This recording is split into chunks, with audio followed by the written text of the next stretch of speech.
Whisper Creek was a small town, a place where everyone knew each other, and life moved at a gentle, unhurried pace. The town was picturesque, with charming houses, cobblestone streets, and a sense of community that was hard to find elsewhere. It was surrounded by woods, dark, deep woods that seemed to hold secrets of their own. The forest was a place of mystery and wonder, but also of fear and caution. The trees stood tall and imposing, casting long shadows that danced in the moonlight. Everyone knew the legend of the Whispering Woods. It was a story passed down through generations, a tale that was told around campfires and at family gatherings. The legend spoke of voices that could be heard in the forest, whispers that carried on the wind. They said the trees whispered. The sound was eerie, like a soft murmur that sent chills down your spine. Some said it was the wind, but others believed it was something more sinister.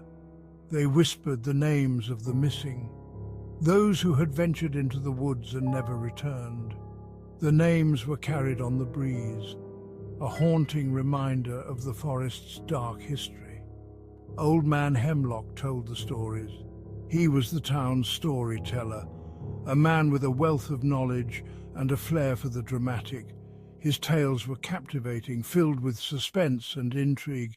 He said the woods were hungry. They took people, made them disappear.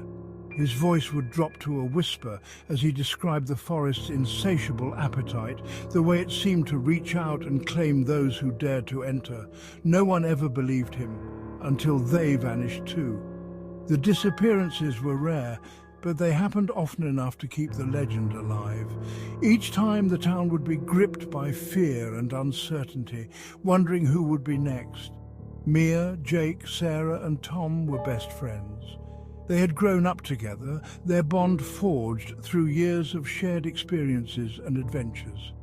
They were inseparable, always looking for the next thrill. They lived in Whisper Creek. The town was their playground, and the forest was a place of endless fascination. They had heard the stories, but they didn't believe them. To them, the woods were just another place to explore. They always scoffed at the stories. They thought it was silly, just an old legend.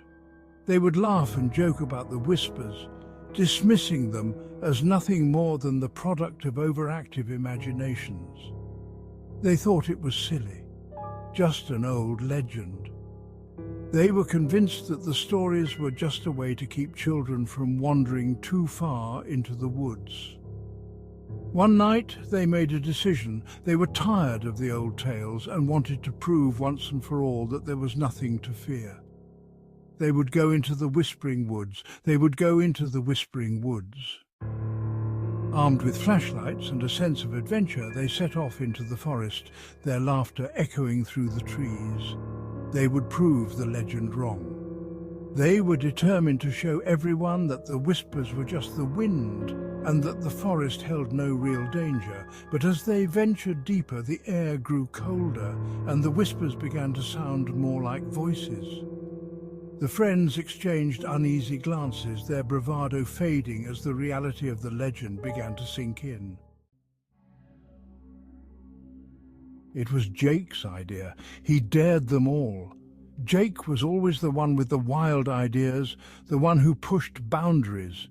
He thrived on the thrill of the unknown, and tonight was no different. Go into the woods at night, stay for an hour, no problem. The challenge seemed simple enough, but the woods had a reputation. Stories of strange noises and eerie sightings were common. Fine. The word hung in the air, a mix of bravado and underlying fear. They all wanted to prove they were brave, that they could handle anything. But if we hear whispering, we're leaving. The agreement was clear. They had a pact, safety in numbers and an exit plan if things got too intense. Mia was hesitant. She had always been the cautious one, the voice of reason. The woods at night were a different beast altogether. She didn't like the woods, not at night. The darkness seemed to swallow everything, and the usual sounds of the forest took on a sinister tone. but she wouldn't admit she was scared.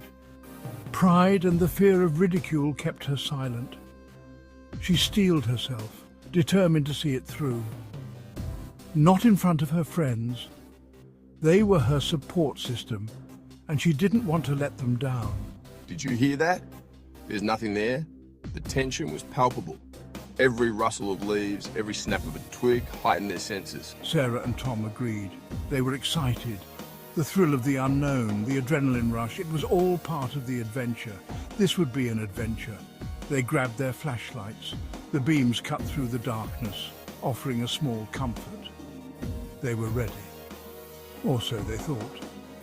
The night was just beginning, and the forest had its own plans for them.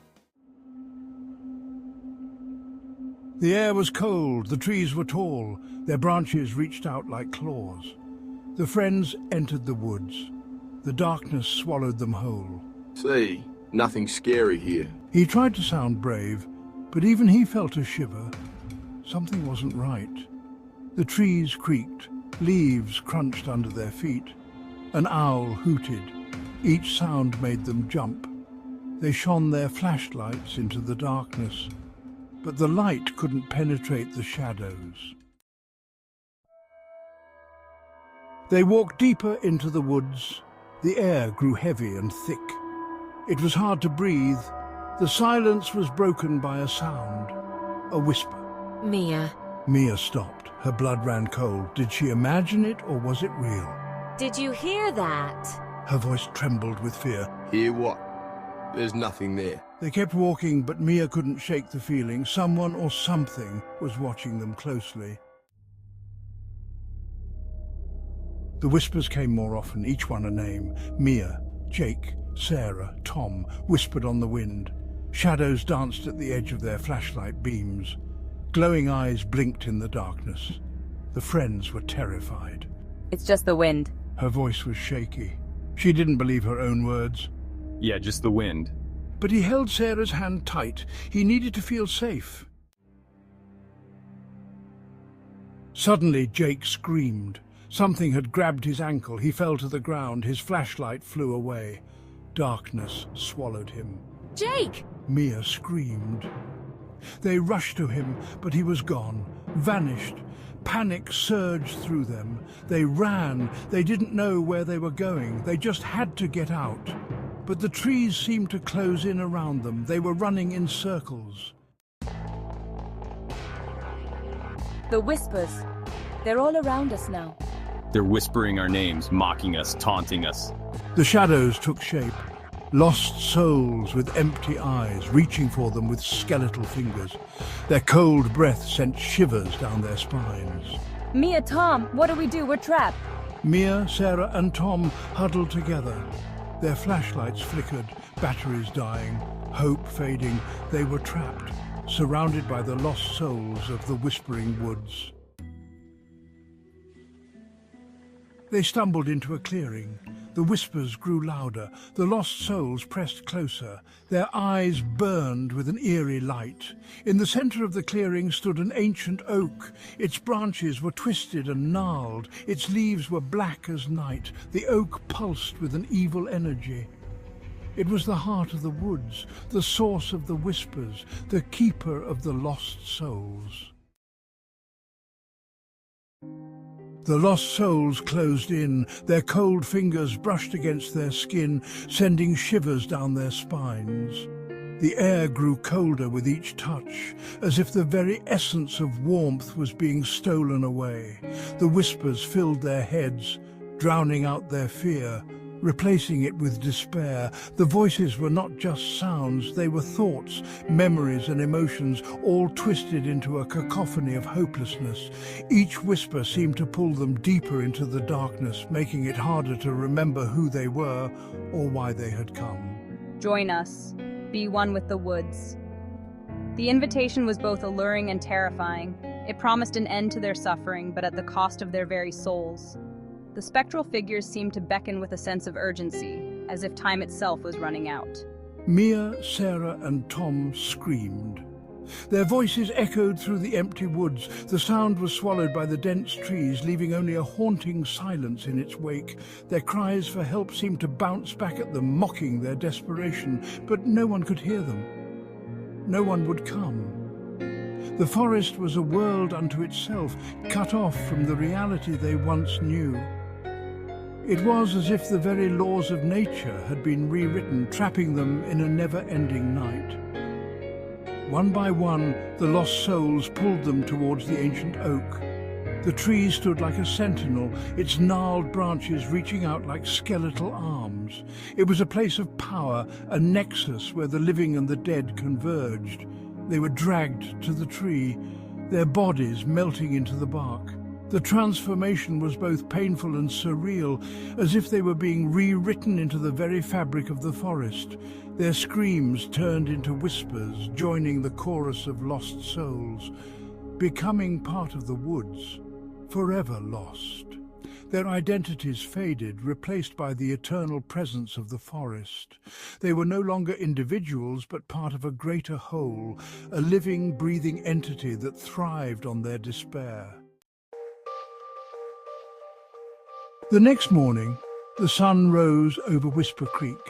The woods were silent. The whispers were gone, for now. The townspeople found their flashlights lying on the forest floor, but the teenagers were never seen again. They joined the other lost souls, trapped forever in the Whispering Woods. The legend of the Whispering Woods lived on, a chilling reminder that some places should never be disturbed, especially not at night, especially not when the trees whisper your name.